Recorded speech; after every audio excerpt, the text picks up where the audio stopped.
അപ്പോൾ നമ്മൾ എല്ലാം നല്ല വൃത്തിയായിട്ട് കഴുകിയെടുത്ത് എല്ലുകറിയും കപ്പയും ഉണ്ടാക്കാൻ പോവുകയാണ്. അപ്പോൾ നമുക്ക് വീഡിയോയിലേക്ക് പോകാം. ഇനി ഇതിലേക്ക് നമുക്ക് കുറച്ച് മഞ്ഞൾപ്പൊടി ഇട്ട് കൊടുക്കുക. ഇനി കുറച്ച് ഉപ്പ്. ഇനി ഇതിലേക്ക് നമുക്ക് കുറച്ച് വെള്ളം ഒഴിച്ച് കൊടുക്കുക. ഇനി നമുക്കിത് അടുപ്പിൽ വെച്ചൊന്ന് വേവിച്ചെടുക്കാം. അപ്പോൾ ഇനി നമുക്കിതൊന്ന് അടച്ചു വെക്കാം.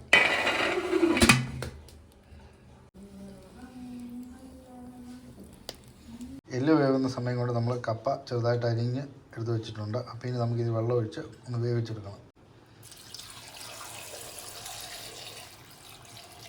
ഇനി നമുക്കിതിലേക്ക് കുറച്ച് ഉപ്പിട്ട് കൊടുക്കാം. ഇനി നമുക്കിത് അടപ്പയിലോട്ട് വെച്ച് കൊടുക്കാം.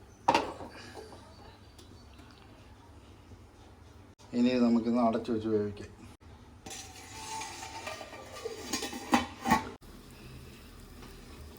അപ്പോൾ ഇനി നമുക്കിതൊന്ന് തുറന്ന് നോക്കാം. അപ്പോൾ നമ്മുടെ എല്ല് വെന്തിട്ടുണ്ട്. നമുക്കിനി ഇതൊന്ന് മാറ്റി വെക്കാം. ഇനി നമുക്ക് പാത്രം വെച്ച് കൊടുക്കാം. പാത്രം ചൂടായിട്ടുണ്ട്. അപ്പോൾ നമുക്കിനി കുറച്ച് വെളിച്ചെണ്ണ വെച്ച് കൊടുക്കാം.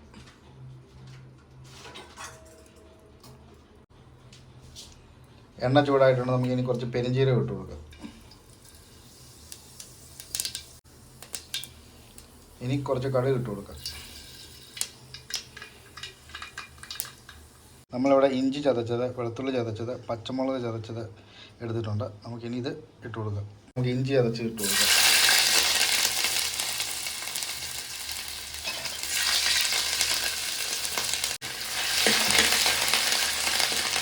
ഇനി വെളുത്തുള്ളി ചതച്ച് ഇട്ട് കൊടുക്കാം.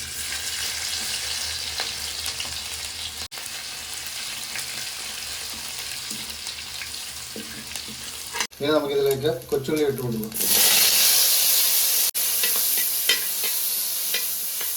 ഉള്ളി വരണ്ടിട്ടുണ്ട്. അതിന് നമുക്ക് പൊടി ഇട്ടു. നമ്മളിവിടെ മീറ്റ് മസാല, മല്ലിപ്പൊടി, മുളക് പൊടി, കുരുമുളക് പൊടി, മഞ്ഞൾപ്പൊടി എടുത്തിട്ടുണ്ട്. ഇനി ഇതിട്ട് കൊടുക്കുക.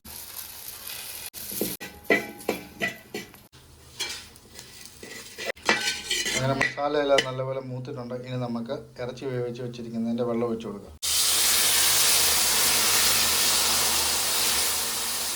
ഇനി ഇത് നല്ലപോലെ ഇളക്കി കൊടുക്കുക.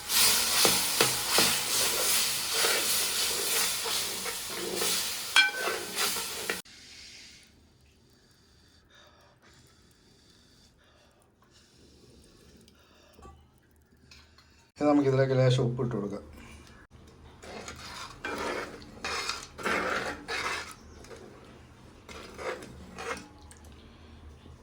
അപ്പോൾ ഇനി ഇതൊന്ന് തിളച്ച് റെഡിയായി വരട്ടെ. അതുവരെ നമുക്ക് വെയിറ്റ് ചെയ്യാം. അങ്ങനെ നമ്മുടെ ഗ്രേവി റെഡി ആയിട്ടുണ്ട്. ഇതിനകത്തിലേക്ക് നമുക്ക് ഇനി ബീഫ് ഇട്ട് കൊടുക്കാം.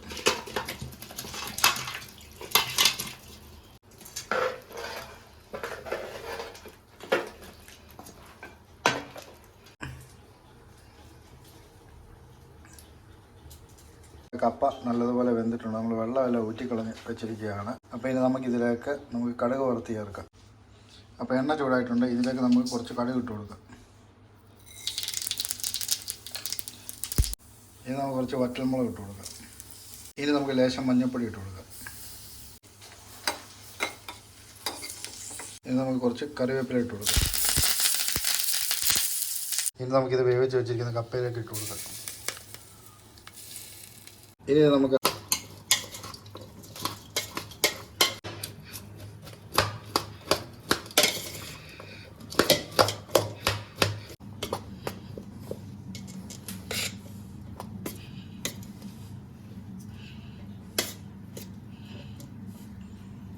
അങ്ങനെ നമ്മുടെ കപ്പ റെഡി ആയിട്ടുണ്ട്. ഇനി നമുക്കിതിലേക്ക് കുറച്ച് കറിവേപ്പില ആഡ് ചെയ്യാം.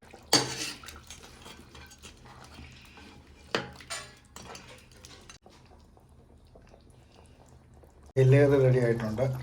ഇനി നമുക്കിത് പ്ലേറ്റിലേക്ക് മാറ്റാം. കപ്പ എല്ലുകറി പ്ലേറ്റിലോട്ട് മാറ്റിയിട്ടുണ്ട്. അപ്പോൾ ഇന്നത്തെ വീഡിയോ ഇത്രയേ ഉള്ളൂ. വീഡിയോ ഇഷ്ടമായാലൊന്ന് ലൈക്ക് ചെയ്യുക. അപ്പോൾ അടുത്ത വീഡിയോ കാണാം. ബൈ.